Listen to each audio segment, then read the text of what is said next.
ವತಿಯಿಂದ ಮಂಗಳೂರು ದಸರಾ ಮಹೋತ್ಸವದ ಪ್ರಯುಕ್ತ ಹುಲಿವೇಷ ಕುಣಿತ ಶುಕ್ರವಾರ ಬಳ್ಳಾಲ್ಬಾಗ್ ವೃತ್ತದ ಬಳಿ ಸುಸಜ್ಜಿತ ವೇದಿಕೆ ನಡೆಯಲಿದೆ. ಫ್ರೆಂಡ್ಸ್ ಬಳ್ಳಾಲ್ಬಾಗ್ ಬಿರ್ವೇರ್ ಕೂಡ್ಲ ಸಂಸ್ಥೆಯು ಕಳೆದ 4 ವರ್ಷಗಳಿಂದ ಸಾಮಾಜಿಕ ಧಾರ್ಮಿಕ ಕ್ರೀಡಾ ಕಾರ್ಯಗಳಲ್ಲಿ ಸಮಾಜದಲ್ಲಿ ಮುಂಚೂಣಿಯಲ್ಲಿ ಸಾಗುತ್ತಿದ್ದು, ದಕ್ಷಿಣ ಕನ್ನಡ ಜಿಲ್ಲೆಯಲ್ಲಿ ಮಾತ್ರವಲ್ಲದೆ ದುಬೈ, ಮುಂಬೈಲಿ ಅನೇಕ ಸಮಾಜಮುಖಿ ಕೆಲಸ ಕಾರ್ಯಗಳನ್ನು ಮಾಡುತ್ತಿದೆ. ಅಲ್ಲದೆ ಕಳೆದ 4 ವರ್ಷಗಳಿಂದ ಬಳ್ಳಾಲ್ಬಾಗ್ ಬಿರ್ವೇರ್ ಕೂಡ್ಲ ಸಂಸ್ಥೆಯು ಪ್ರತಿ ತಿಂಗಳು ಅರ್ಹ ಅನಾರೋಗ್ಯ ಪೀಡಿತರಿಗೆ 50 ರಿಂದ 1 ಲಕ್ಷದವರೆಗೆ ಧನ ಸಹಾಯ ನೀಡುತ್ತಿದ್ದು 90 ಲಕ್ಷಕ್ಕಿಂತಲೂ ಹೆಚ್ಚು ಧನ ಸಹಾಯ ನೀಡಿದೆ. ಹಾಗೆಯೇ ಪ್ರತಿ ವರ್ಷ ಬಡ ವಿದ್ಯಾರ್ಥಿಗಳಿಗೆ ಸ್ಕಾಲರ್ಶಿಪ್ ಕೂಡ ನೀಡುತ್ತಾ ಬಂದಿದೆ. ಪ್ರತಿ ವರ್ಷದಂತೆ ಬಳ್ಳಾಲ್ಬಾಗ್ ಬಿರ್ವೇರ್ ಕೂಡ್ಲ ಸಂಸ್ಥೆಯು ಮಂಗಳೂರು ದಸರಾ ಮಹೋತ್ಸವದ ಪ್ರಯುಕ್ತ 6 ವರ್ಣರಂಜಿತ ಟ್ಯಾಬ್ಲೋಗಳನ್ನು ಸಾರ್ವಜನಿಕ ಮನೋರಂಜನೆಗಾಗಿ ಮಾಡುತ್ತಾ ಬಂದಿದೆ. ಫ್ರೆಂಡ್ಸ್ ಬಳ್ಳಾಲ್ಬಾಗ್ ಬಿರ್ವೇರ್ ಕೂಡ್ಲ ಮಹಿಳಾ ವೇದಿಕೆ ವತಿಯಿಂದ ಈ ವರ್ಷದ ಡಿಸೆಂಬರ್ 2ರಂದು ಕುದ್ರೋಳಿ ಶ್ರೀ ಗೋಕರ್ಣನಾಥ ದೇವಸ್ಥಾನದಲ್ಲಿ ಹಿಂದೂ ಧರ್ಮಕ್ಕೆ ಸೇರಿದ 10 ಜೋಡಿಗಳಿಗೆ ಉಚಿತ ಸಾಮೂಹಿಕ ವಿವಾಹವನ್ನು ಏರ್ಪಡಿಸಲಾಗಿದೆ. ಹಾಗೆಯೇ ಈ ವರ್ಷದ ಮಂಗಳೂರು ದಸರಾದ ಶೋಭಾಯಾತ್ರೆ ದಿನದಂದು ಬಳ್ಳಾಲ್ಬಾಗ್ ವೃತ್ತದ ಬಳಿ ಸುಸಜ್ಜಿತ ವೇದಿಕೆಯಲ್ಲಿ ಅರ್ಹ ಅನಾರೋಗ್ಯ ಪೀಡಿತ 25 ಜನರಿಗೆ 15 ಲಕ್ಷದವರೆಗೆ ಹಣವನ್ನು ಹಸ್ತಾಂತರಿಸಲಾಗುವುದು ಎಂದು ದಿನೇಶ್ ರಾಯ್ ಹಾಗೂ ದೀಪು ಶೆಟ್ಟಿಗರ್ ಪತ್ರಿಕಾಗೋಷ್ಠಿಯಲ್ಲಿ ತಿಳಿಸಿದ್ದಾರೆ.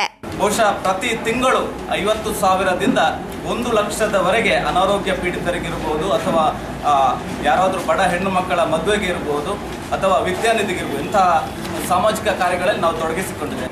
ದಸರಾದ ಮೆರುಗುಗಾಗಿ ಹುಟ್ಟಿಕೊಂಡಂತಹ ನಮ್ಮ ಶಾರದಾ ಹುಲಿವೇಷ ಏನಿದೆ, ಬಹುಶಃ ದಸರಾ ನವರಾತ್ರಿ ಮುಗಿದ ಕೂಡಲೇ ನಮ್ಮ ಕನಸುಗಳು ಮುಗಿಯಲಿಲ್ಲ. ಬಹುಶಃ ಅದನ್ನು ವಿಸ್ತರಿಸ್ತಾ ಹೋದ್ವಿ.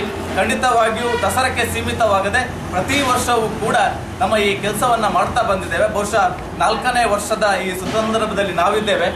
ವಿಶೇಷ ಏನಂತ ಹೇಳಿದ್ರೆ, ನಾವು ಈ 4ನೇ ವರ್ಷಕ್ಕೆ 6 ಟ್ಯಾಬ್ಲೋಗಳನ್ನು ಈ ಸಲ ನಾವು ಇಳಿಸ್ತಾ ಇದ್ದೇವೆ.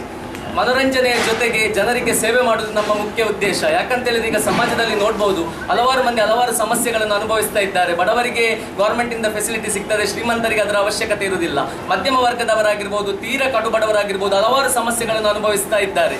ಸೊ ಅವರಿಗೆ ಸಹಾಯ ಮಾಡಬೇಕೆಂಬಂತ ಉದ್ದೇಶ ನಮ್ಮಲ್ಲಿ ಮುಖ್ಯವಾಗಿದೆ. ಇದಕ್ಕೋಸ್ಕರ ನಾವು ಏನು ಮಾಡಿದ್ದೇವೆ ಅಂತ ಹೇಳಿದ್ರೆ, ತಿಂಗಳಿಗೆ ನಾವು ಸಮಾಜ ಸೇವೆಯನ್ನು ಮಾಡ್ತಾ ಇದ್ದೇವೆ, ಸಮಾಜಕ್ಕೆ ಹಣವನ್ನು ನೀಡ್ತಾ ಬಂದಿದ್ದೇವೆ.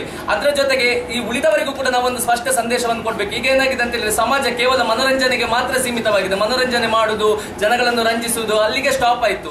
ಸೊ ನಮ್ದು ತಿಂಗಳು ಕೊಡ್ತಾ ಇರುವುದರ ಜೊತೆಗೆ ಈ ಕಾರ್ಯಕ್ರಮದ ಜೊತೆಗೆ ನಾವು ಸಮಾಜ ಸೇವೆಯನ್ನು ಮೈಗೂಡಿಸಿದ್ರೆ ನಮಗೆ ಉಳಿದವರು ಕೂಡ ಫಾಲೋ ಮಾಡ್ಕೊಂಡು ಹೋಗ್ತಾರೆ ಎಂಬಂತ ಒಂದು ಚಿಂತನೆ ನಮಗಿತ್ತು. ಆದ ಕಾರಣ ಏನ್ ಮಾಡಿದ್ದೇವೆ ಅಂತ ಹೇಳಿದ್ರೆ, ಕಳೆದ ವರ್ಷ ಕೂಡ ಅಷ್ಟೇ ವೇದಿಕೆಯಲ್ಲಿ ಹಾಕಿ ನಾವು ಹುಲಿವೇಷ ಕುಣಿತ ಮಾಡಿ ಅದರಿಂದ ಬಂದ ಹಣವನ್ನು ನೀಡಿದ್ದೇವೆ. ನಾವು ತೀರಾ ಕಡು ಬಡವರಿಗಾಗಿರ್ಬೋದು, ಹಲವಾರು ಆರೋಗ್ಯ ಸಮಸ್ಯೆಯಿಂದ ಬಳಲಿದವರಿಗಾಗಿರ್ಬೋದು ನೀಡಿದ್ದೇವೆ.